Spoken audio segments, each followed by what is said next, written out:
Bienvenue au Cœur des Hommes. Salut Arnaud. Salut Pascal. Salut Pierre. Salut tout le monde. Et bienvenue, chers auditrices et auditeurs, dans ce nouvel épisode du podcast formidable dans lequel vous pouvez aller avec nous au cœur des hommes, au cœur de nous-mêmes. On est plein de sensibilité, plein d'amour. On est touchant, on vous fait pleurer. C'est bienveillant. C'est magnifique. Un jeudi sur deux.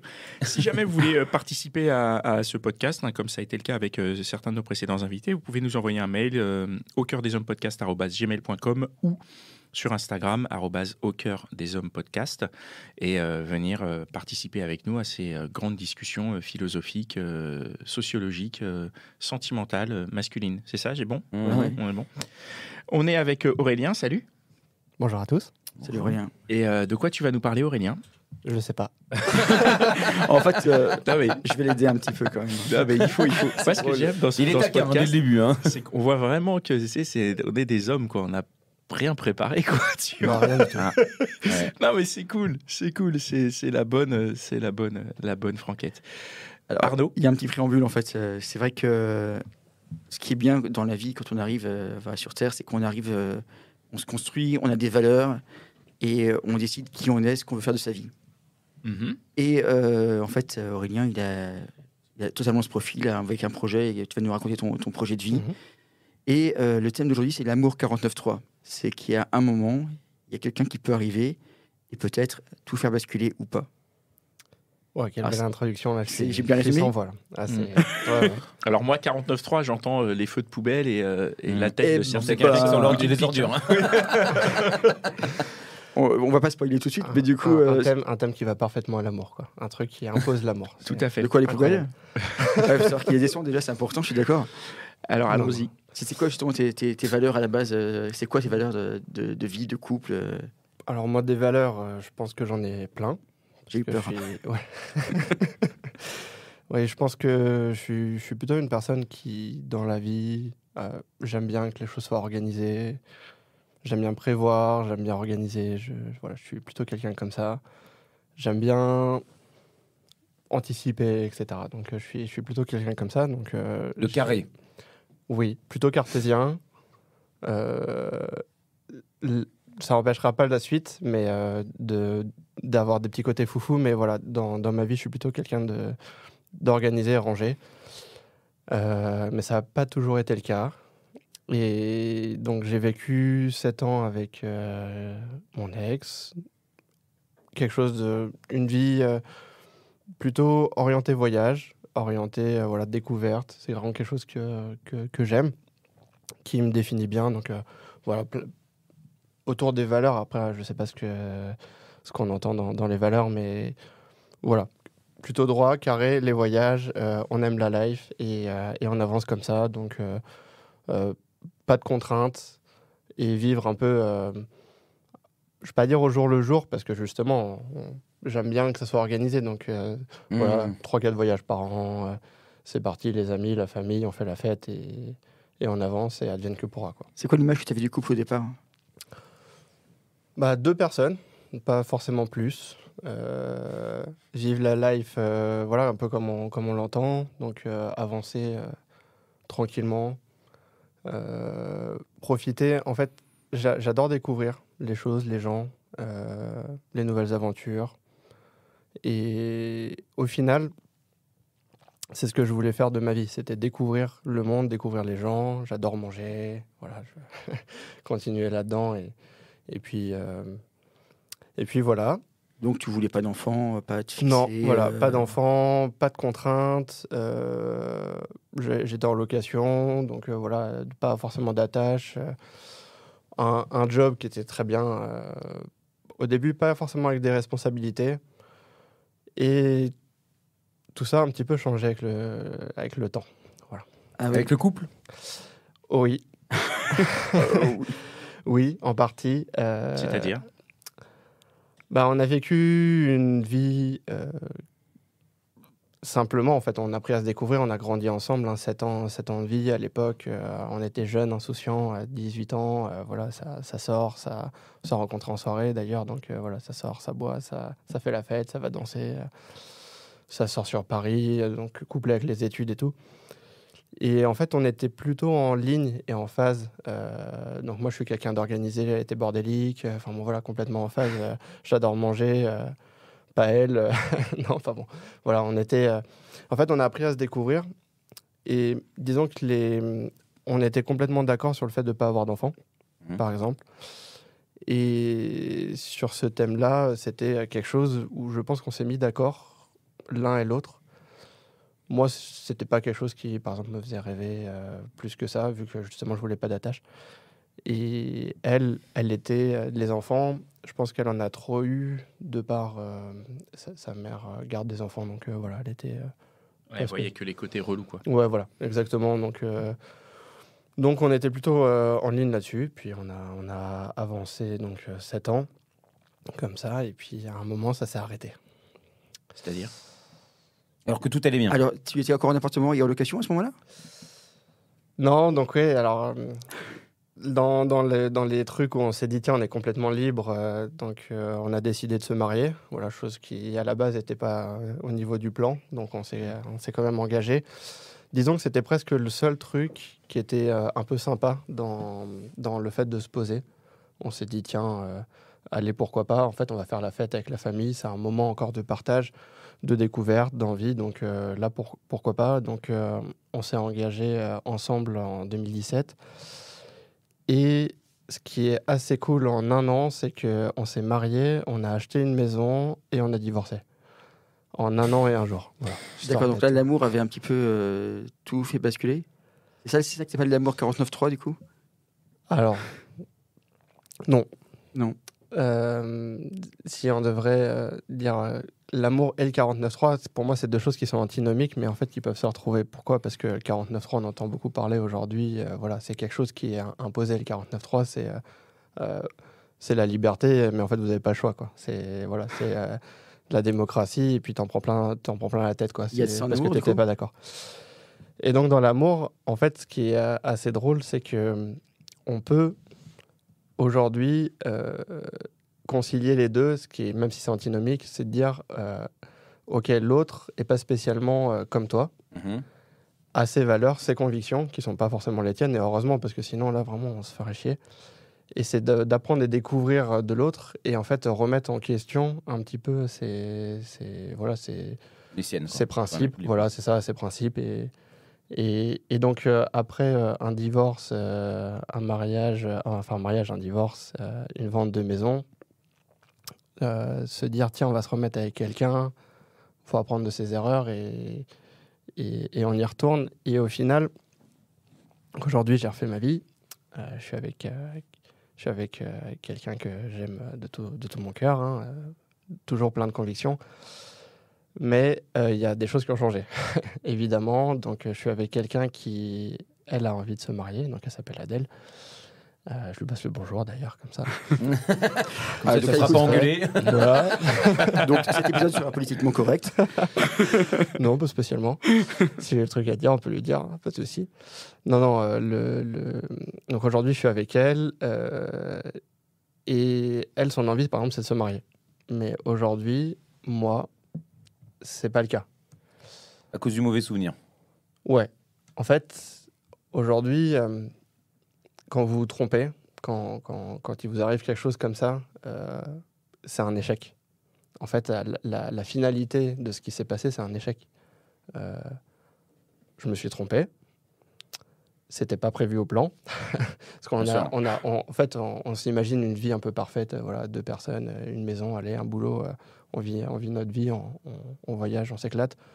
Et à la fin, la finalité, c'est tu te retrouves tout seul et t'as tes yeux pour pleurer, t'as plus de baraque, t'as encore un boulot, mais bon, c'est pas ce qui te fait kiffer. Les voyages tout seul, pareil. Et puis voilà, quoi. C'était pas écrit dans le programme, quoi, au départ. Ouais, voilà, c'est ça. Et donc, pourquoi 49.3 ? Tout ça pour en arriver qu'aujourd'hui, la personne en face, elle vient aussi avec ses projections, ses envies, et à un moment, pour concilier les deux, en fait, dans les sentiments, il y a toujours un petit peu de « ok, il faut s'adapter à l'autre ».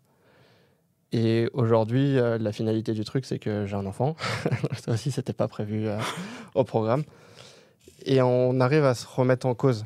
Et en fait, est-ce que c'est imposé ou pas ? je sais pas, là pour le coup, mais il y a une forme d'imposition par l'autre qui arrive avec son caractère, comment on pourrait dire ça.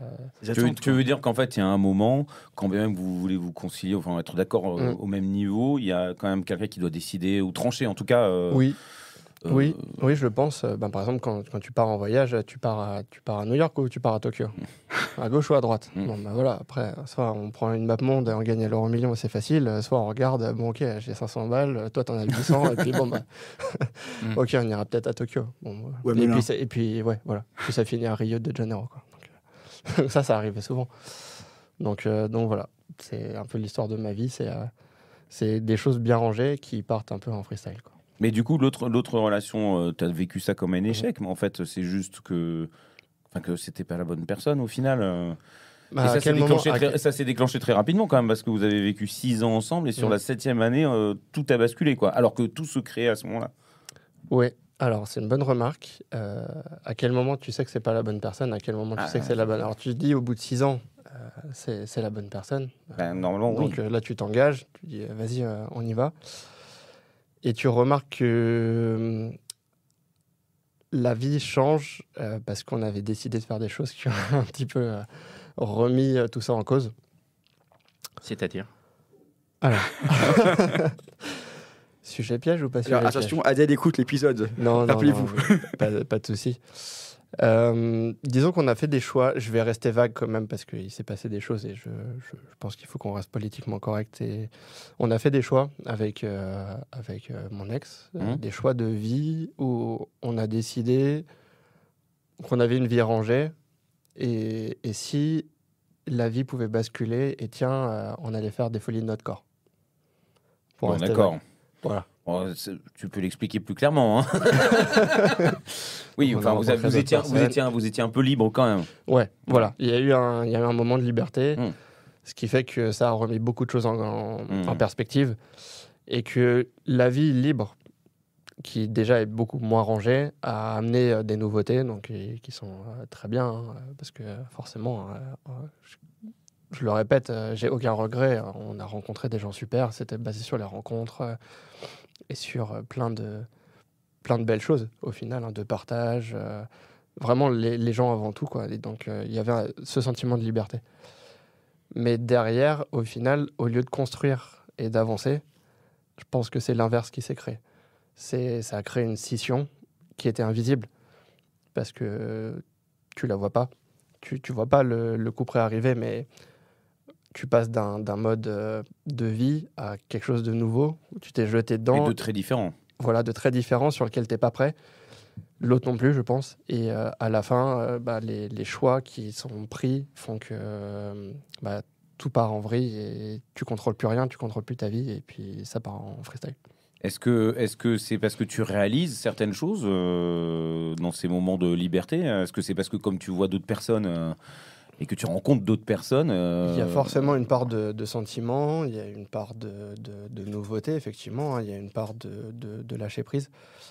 Et effectivement, au fur et à mesure que tu avances, tu te poses des questions. Est-ce que ça te va? Est-ce que ça te va pas? Et voilà. Et puis après, je pense ça serait bien d'avoir le point de vue de mon ex, mais au final, sur mon point de vue, voilà, c'est que c'était... moi, j'ai pas de regrets. Et effectivement, je pense qu'à la fin, on n'était plus d'accord, en fait, sur nos attentes à un instant T. Il y a eu une déception, de la jalousie? Oui, forcément. Dire non, ça serait mentir. Là, et puis, mais oui, à un moment, forcément. Moi, ce qui me sonne aussi dans l'histoire que tu racontes, parce que tu l'as évoqué de manière très très brève, mais t'es papa, quoi. T'es papa, alors ton projet de vie, c'est de ne pas avoir d'enfants, pas avoir d'attache, etc. Ouais. Comment ça arrive, ça? À la base, c'est vrai que moi, j'ai un métier qui me permet de voyager. J'adore les rencontres, j'adore ça en fait. C'est presque ce qui me fait vivre. C'est l'aventure. T'en as besoin. Un grand A, je m'appelle Aurélien, un grand A. Ma copine s'appelle Adèle et ma fille s'appelle Aria. Voilà. Donc, la vie avec un grand A, je sais pas si on peut la résumer comme ça, mais voilà. Et au final, aujourd'hui, je me retrouve dans une situation où voilà, on a un loyer, toujours un métier qui me permet de voyager, mais on voyage beaucoup moins. Et en fait, il y a eu le Covid. Et je pense qu'il y a eu une forme de pas d'ennui, mais quand votre truc, c'est de partir tout le temps, de prendre un avion sur un coup de tête, de vous retrouver à l'autre bout de la Terre, voilà, juste parce qu'il fait beau là-bas et c'est trop bien. Vous allez goûter une spécialité, voilà, et vous partez avec votre moitié, et vous partagez ce moment-là. Vous vous retrouvez avec le Covid, enfermé devant votre télé, à faire des Zooms et des WhatsApp avec vos potes. Tu veux dire que c'est le Covid qui a provoqué l'enfant ? Ouais. Ah non, mais... Faut bien occuper les nuits, hein, forcément. mais ça n'empêche pas qu'il aime son enfant, c'est pas le problème. Mais en effet, il y a eu un vide. Il y a eu un vide. Le fait on partage à deux cette aventure de rester enfermé. Et là, il faut se réinventer. Et je me suis dit, tiens, moi qui adore en fait partager les choses, rencontrer les gens, je me retrouve à le faire à distance, alors que ce que j'aimerais, c'est le partager encore avec ceux avec qui je suis. Et malheureusement, je suis avec quelqu'un qui a un métier pas facile, qui était infirmière sur le front. Et donc là, je la voyais même plus. Ce qui fait que je me suis vraiment retrouvé sans emploi, parce que j'étais au chômage partiel, sûrement comme beaucoup, tout seul. Et là, je me suis dit, ok, est-ce que c'est ça ma vie ? Je suis passé d'une histoire compliquée à être tout seul. Voilà, donc il y a beaucoup de remises en cause, et c'est là où je me suis remis en question. Et en fait, j'ai remarqué que c'est la personne avec qui je vis aujourd'hui qui a apporté ça. Et en fait, sa vision des choses sur laquelle j'ai adhéré. Mais est-ce que j'étais formaté ou pas ? Je peut-être à l'intérieur de moi, mais non, mais après, il y a tout un lot de choses qui sont arrivées, qui ont fait que tu l'as accepté aussi. Il y a eu le Covid, il y a eu plein de choses. C'est pas qu'un 49.3 de cette personne qui dirait... Alors, le 49.3, le 49.3, c'est plus, si on peut en parler, ça serait presque le mariage, en fait. Et si je fais donc pour moi, le mariage aujourd'hui, j'ai pas envie, parce que j'ai déçu beaucoup de monde. Et en fait, c'est presque moi... Je suis le dernier, je vais pas dire que je suis le dernier déçu, mais j'ai fait du mal à ma famille, j'ai fait du mal à mes proches, mes amis, etc. C'était une expérience douloureuse, la séparation. Et il y avait beaucoup de gens que j'aime autour de moi lors de cet événement. Et aujourd'hui, j'ai envie de refaire la fête, j'ai envie d'y retourner, mais avec toute l'appréhension en fait, qu'on peut avoir. Et le contrat, c'était un peu, ok, on fait un enfant parce qu'on s'aime et on en a envie à ce moment-là. Et l'après-contrat, c'est ok, on se marie. Donc elle a fait ce qu'il faut. Jusque-là, en fait, elle a rempli son contrat, sur lequel, d'ailleurs, j'en suis très heureux. Et donc, voilà, tous les jours, j'ai... quand est-ce qu'on se marie ? Allez. Le petit pic. Ouais, tous les jours, au réveil. Ouais. Moi, j'ai fait le boulot, là, et puis tout de suite, tu traînes un peu les pieds. Hein. Ça, c'est marrant, je te mets une paire de cheveux, tu ressembles à... On lui fait un gros bisou, là. Ce serait pas très joli, mais on lui fait un gros bisou.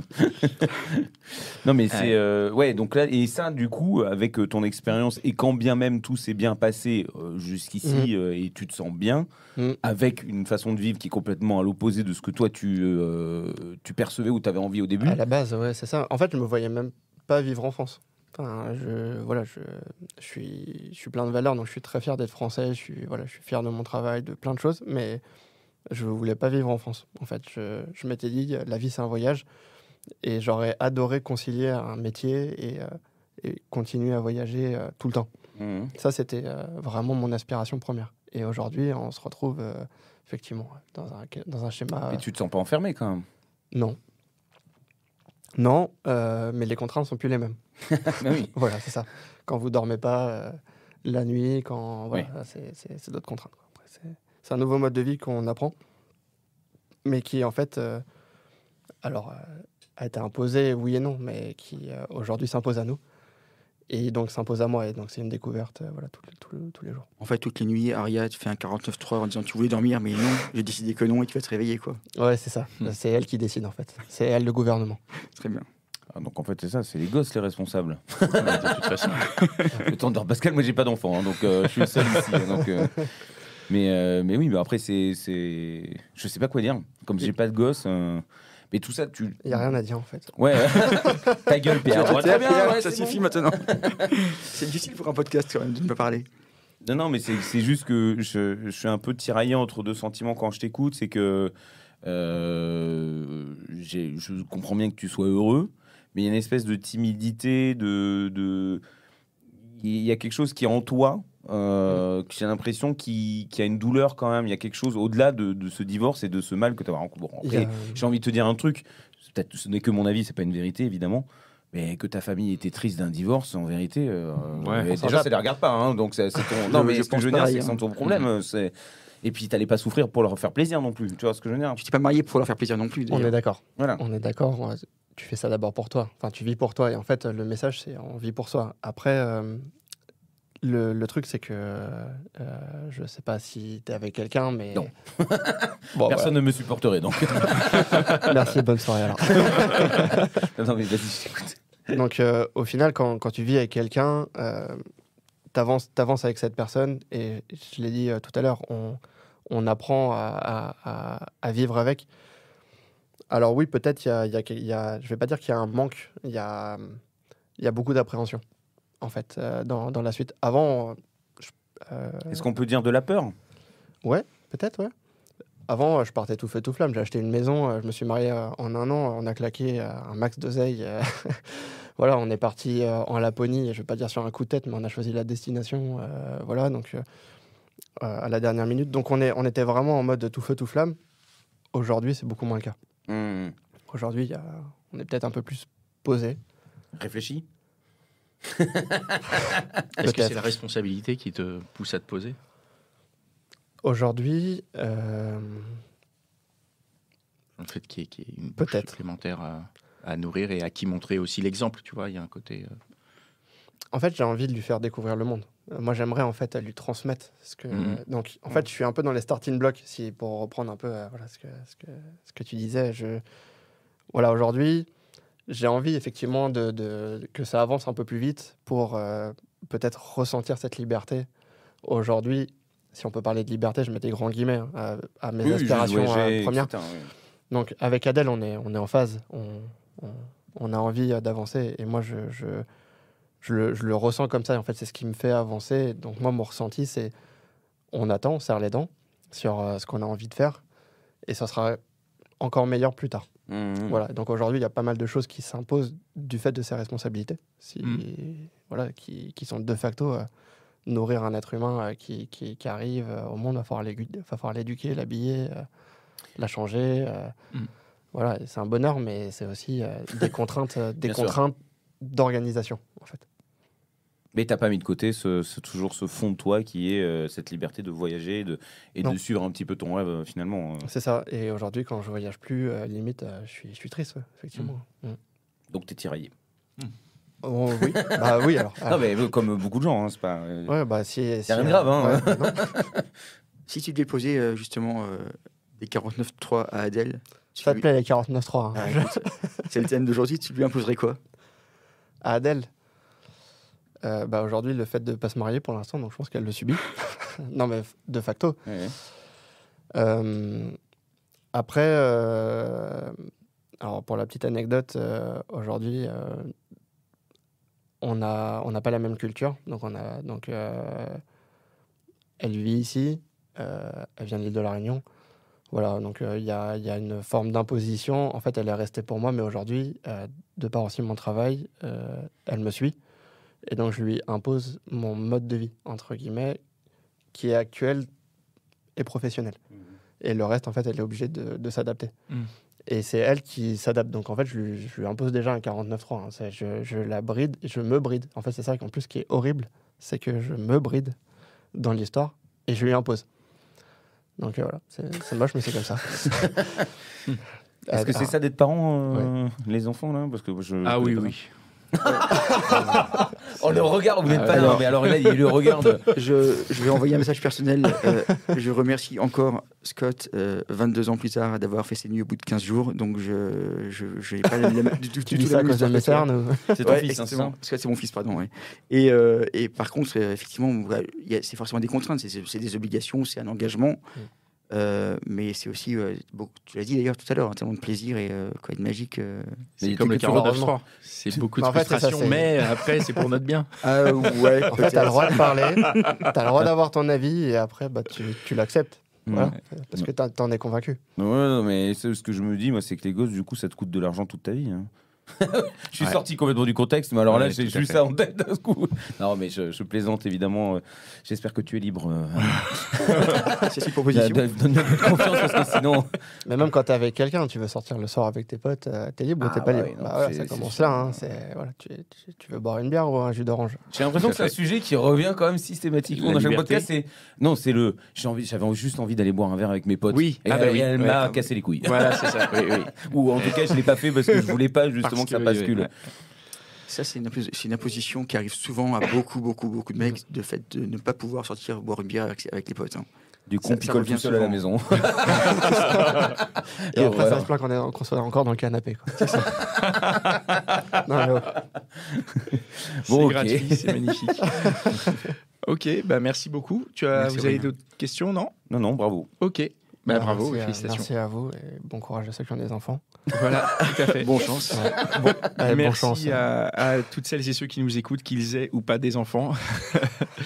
Et merci pour cet épisode. Vous pouvez nous suivre sur @au cœur des hommes podcast sur Instagram. Nous envoyer un mail si vous voulez participer au cœur des hommes podcast@gmail.com. Et on se retrouve dans 15 jours avec un nouvel épisode. Voilà.